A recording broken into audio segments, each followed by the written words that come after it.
In today's video, I am going to teach you how to add filter on Google Meet. Open Google Chrome and then go to your Google Meet meeting.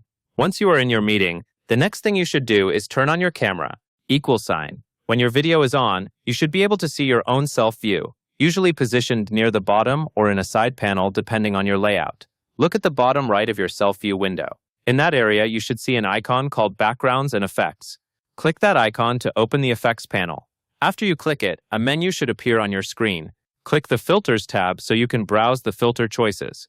Once you enter the Filters tab, you will see different options you can apply to your live camera view. Now you can select the filter that you want. When you find a filter you like, simply keep it active. Your meeting video should reflect the change immediately, assuming your camera is running properly and the meeting allows video effects. Next, there is another useful feature you should know about, especially if you prefer changes to your overall look instead of a face filter.